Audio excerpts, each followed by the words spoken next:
So the moon is rising. I'm at Ehlers estate right now. This is really interesting lighting. This is high season. This is where it all happens. This is how the magic gets in your bottles. Harvest.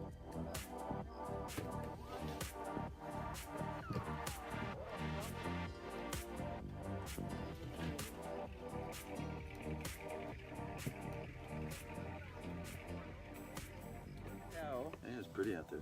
isn't it beautiful? Yeah. It's just such a gorgeous day. It's so amazing, even without the sunshine and the moonlight that kind of vanished with the overcast. So we're here at Ehlers estate. It's harvest. This is my office. You're sleeping 24/7, right? Like Yeah, you know. I know. My guitar teacher said, so what do you do? Just show up to work and all the boxes are there and you just tell them what to do, right? Like, yeah, kind of. Kind of. Yeah, it's kind of like that. So this morning we started picking at 3. And now it's what, around almost 7. So, 4 hours, 9 tons. And at this point with that weather, we're just going to pick because everything's ready to come in. Got it. And the few blocks that are a little behind are going to be ready by the time we get to them. So we'll just keep on picking, and some nights they'll start at 3, some nights they'll start at 2, some nights they'll start at 4. So we kind of back time it, so we finish around dawn. Got it. Okay. That's so depending on how much needs to be picked that yeah, day. Okay. Yeah, that's the idea. And so you're you must be out in the vineyards every day. Yeah, oh yeah, right now. Oh yeah, this time of year for sure. Okay. And so your Sauvignon Blanc, amazing smells coming out of that. Yeah, Sauvignon Blanc we picked about 2 weeks ago. It's fermenting really slowly, really cold. So like 48 degrees, really cold. What was harvest like for the Sauvignon Blanc? Like, were you... Well, that's before the heat. And that was just a big, beautiful, terrific crop. Wow. It was it's been a great growing season. Was the yield what you expected? Uh-huh. Oh, that's yeah, perfect. it was a beautiful crop. And really fresh flavors, really great acid. And so that's going to be another terrific year for Sauvignon Blanc. And then, with that, the heat wave was historic. Nobody's been through that here. Yeah. That was, that was more than a little heat, And if you think of yourself dressed in black, like I am, with a black hat, sitting out in the vineyard with no breeze, and it's 114 degrees, and you're going to sit there all day. Now that's hell on earth. That's what the grape berries had to do. I mean, that's an insane amount of heat that we had. Yeah, it's not normal. Well, and then also the ground holds the heat, right? After the yeah. The ground holds the heat. I mean, you can feel it coming up off the ground, and with no breeze, those berries, they're black. Yeah. So they are. If the air temperature is 114 degrees, those berries are really hot. Absolutely. Absolutely. So it was extreme heat. Pretty much everybody in the valley is picking like mad right now. Just pick. Got to pick it. Got to bring it in. And we got the Merlot in today. Is that all of the Merlot? Yeah, that's all of our Merlot now. We picked half of it yesterday and the rest of it today. And what's your prognosis for that grape? Like, what's the wine going to look like as far as you can foresee right now? There's no. I mean, it's got really thick skins. It started out to be a great harvest. I think we lost a lot of juice. Okay. So usually when we're processing the grapes and getting them in the tank, there's a lot of juice coming out. And these berries are very firm pulp. So because of all of that heat, a lot of like a protective layer or something. Well, no, a lot of water got sort of taken out of the berries. Okay. So they're not like dehydrated they're not like raisins, but they're just like little more intense. They're like little rubber balls, They're like little hard little berries. Okay. And so they're going to ferment very slowly, which is a good thing. So I think, quality is going to be fine this year. Who knows? It's going to be all over the board for sure. Definitely nothing catastrophic, but I think it's lining up to be a difficult year for winemakers. Yeah. And just for managing the vineyards and the picking, is even a lot of the fruit that doesn't look damaged, it's probably done. The vines are probably, a lot of the vineyards are going to be, the fruit is just hanging. So come and get it. Now. Yeah, it's not really, it's developing internally, it's not getting bad, but it's, the vines are kind of done with that much heat. So they're no longer going to be really taking up water. They're not really transporting any more water and sugar to the berries. So it's just the berries, the fruit's just sort of hanging there. Will you see the vines go dormant sooner because of the heat? I don't know. That's a good question. Probably will. We probably will. We'll probably see the vines turning color earlier than we have in the past. Interesting. My sense, yeah. Okay. The earliest Cabernet vineyards we'll start picking tomorrow. Okay. And then we'll start working our way through the ranch. And these vines that you see right behind us is historically the last thing we pick. And we just sampled everything yesterday morning, and it's keeping with that pattern. This is the vineyard. This part of the vineyard is the farthest behind. How old are the vines? They look older. Yeah, everything here is around 25 years old. Oh, or nice. Thereabouts. And so I'm always curious why people are ripping stuff up, because it seems like in Europe, they don't rip stuff up like that. I know. Where it's just like, I know. bam, make it go away and plant some new rootstock. Yeah, I mean, there's a lot of reasons for that. I mean, disease maybe? well, it's disease or it's new owners. Okay. Different ideas.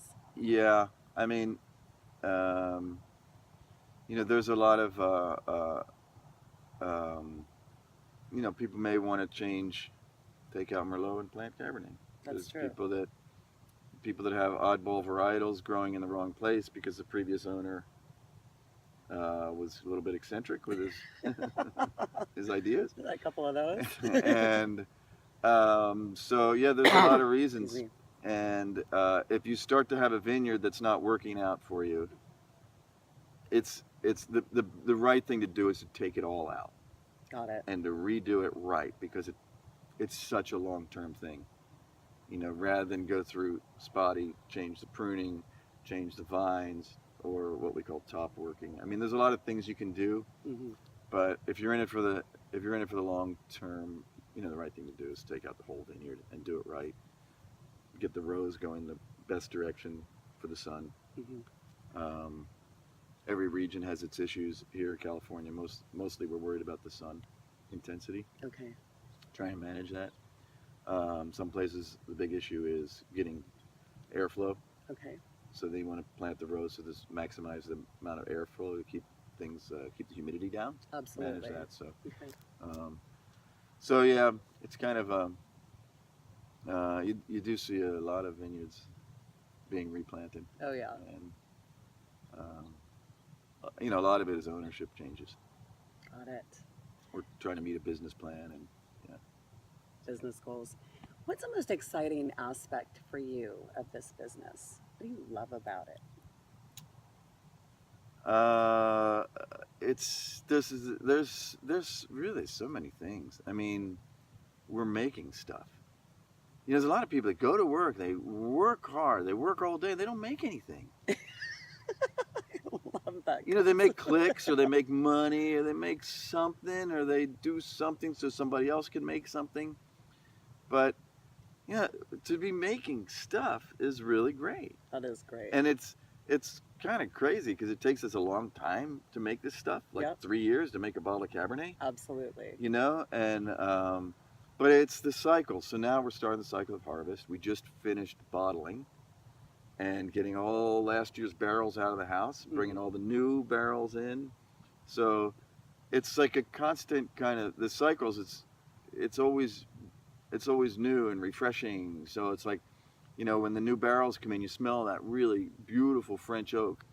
And it's like, wow, that's great. We haven't really smelled that since last year. And then the first fermentations, you smell that, and it's like, wow, you know, we haven't smelled anything like that since this time last year. And the cycle of picking, and the crew is all fired up because they've been farming all year round, and for them to get the fruit off is really great. I mean, if we have a year where, like 2011, where we had rain and we had fruit starting to go bad, if we could just only pick it fast enough, these guys are like in tears because they see that's their work. They've been farming those vineyards, and if that fruit is going to start rotting, man, they take that personal. That's very upsetting. At the same time, when we're bottling, they get completely fired up because they've finished, because they've been working a huge hand. Yeah, and it's not just bringing in a bottling crew. This is our guys. This is the guys who farmed it. They did all the winery work, and now they're working on the bottling line. And it's like when they're packing the boxes with bottles. I mean, it sounds goofy, but it's true. That's their wine. They did that, and so the cycles of it is awesome. Having a group of people working on this projects that are fit together like puzzle pieces. You go from this cycle, from this piece of it to that piece of it to that piece of it. You're working multiple years. This wine is at that stage. This wine is at a year ahead, and the vineyards are behind by another year. So you've got this kind of a 3-year rhythm going, and it's really great. I mean, it's really great fun. Seeing people this morning out there singing and happy and laughing, and it's an ungodly hour. They're out there working. Yeah, again, these are our full-time employees. Yeah. And so when they're picking, they're glad that they're taking beautiful fruit off the vine, and that job is done, and they don't have to stress out about some crazy weather event that's going to ruin their whole year's work in the vineyard. And yeah, we're the opposite of the angry chef. You're pistol whipping his employees in the back, and then you're supposed to eat this food, and it's going to make you feel good. Right.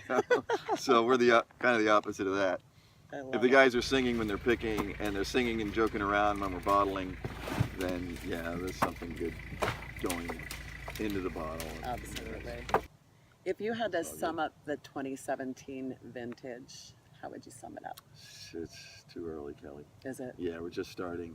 I mean, before this last heat wave, we had a completely different crop out there. And in 3 days... So you've literally got 2 crops right now. In 3 days, in 3 days the world changed here in the valley. Okay. And, I don't see a lot of different vineyards. Like when I worked for another winery, I had growers up and down the valley, but now I'm just right here, so I don't really have a keen sense of what that heat did on Mount Veeder and on Howell Mountain, and from Calistoga to Carneros, because I'm just here stuck in our own little ecosystem, our own little paradise. Exactly. So I don't know if the whole valley is had the sort of the same effect on their vineyards, but that was a big deal. So I think the 2017 vineyard is going to be, the 2017 vintage is going to be very characteristic. So years down the road, it's going to have a distinctive character for sure. So, every vintage is distinctive. It's more subtle in California usually than it is in Europe. But I think, this will be one of those years where you'll be able to recognize, that tastes like 2017. Intense. Probably, yeah. Yeah. Could it make a Merlot taste more like a Cabernet with that kind of intenseness? No, it's not that. It's too early to tell. Yeah. I kind of really want to see what, how much color we have and how intense the wines are. How far into the fermentation process do you have to go to start getting that sense? You'd be surprised. It happens pretty fast. Does it? Yeah, it happens pretty fast. You get a sense of, wow, this is amazing, or wow, this is not amazing. It's either way. Hopefully Hopefully the former. Yeah. Okay. And let's see, I guess in closing, I want to ask you what you sip when you're not working. I always think that that's an interesting thing because you find some people who go directly to beer. They're so sick of the grapes after harvest.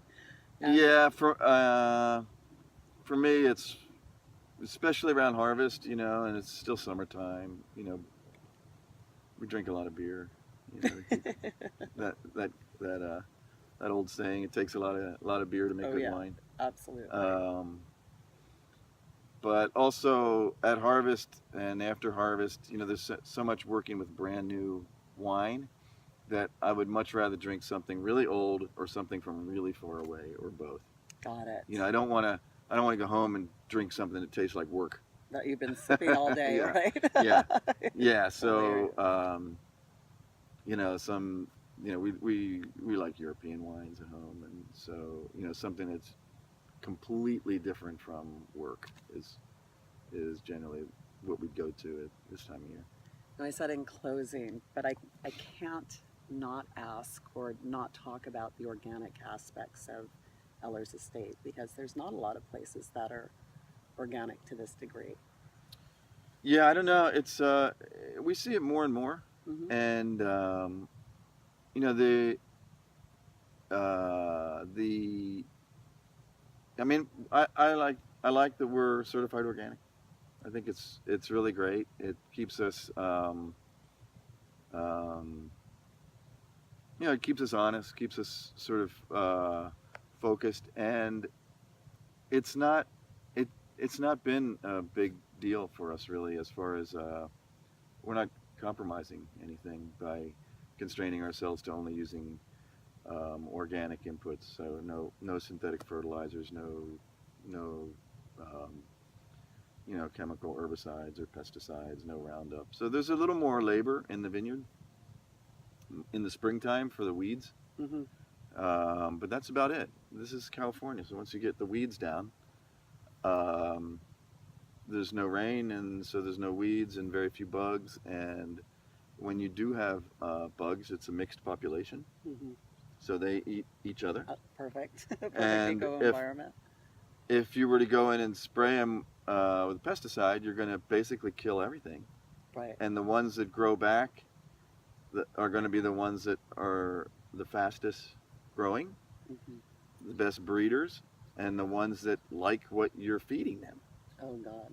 So you're going to be selecting for exactly the bug you don't want, and because they're not going to have other bugs competing with them, they're going to dominate again. And then the only way to control it is to nuke them again with another pesticide. So you get into that kind of cycle, and you can't really get out of it. But when you're organic, you have this balanced population, and we tolerate a few more bugs than a lot of other vineyards may or may not, but it's a mixed population, so they're not just like sucking all the chlorophyll out of the vines. Got it. You know, they're eating each other's larvae, and they're doing their thing. And then we have the bluebird boxes, so we have tons of bluebirds here, and they eat their share of bugs. So we don't like the gophers. We have a little winery dog, but he's fat and lazy. He doesn't catch gophers anymore. No. So the gophers are pretty annoying. They can kill a nice mature grapevine, just eat the roots. And yeah, it's we like to eat that way at home, so it's nice to be able to come and practice what you preach at work. Absolutely. And do you have owl boxes? Any owl boxes around here? Aren't those good for gophers? Yeah, we have had owl boxes. We talk about owl boxes. We need some owl boxes. Yeah, for sure. We need some owl boxes. But I don't know if we have any or not. I saw some bluebird boxes. I know that. Yeah, we have tons of bluebird boxes. Those are crazy. It's like you put up a bluebird box, and you ask yourself, are they ever this is the stupidest thing in the world. We put up, like, how are they going to know this is for them? Right. And then, like, within a week, you've got a pair of bluebirds in there having babies. It's like, Like, how do they know? They're like, this is too easy. Right. Like, we don't have to do any work. Right. No string. It's like, how do they know? Like, okay, oh, they brought this for. I love it. It's awesome. Yeah, so it's pretty amazing how well the Bluebird boxes work. Well, thanks so much for letting me You're be welcome, part of Kelly. your day. This was amazing. Yeah, it's fun. Yeah, totally fun. You can see just the lights changing as the short time we've been talking. Absolutely. Gorgeous day. Thank you. Thank you.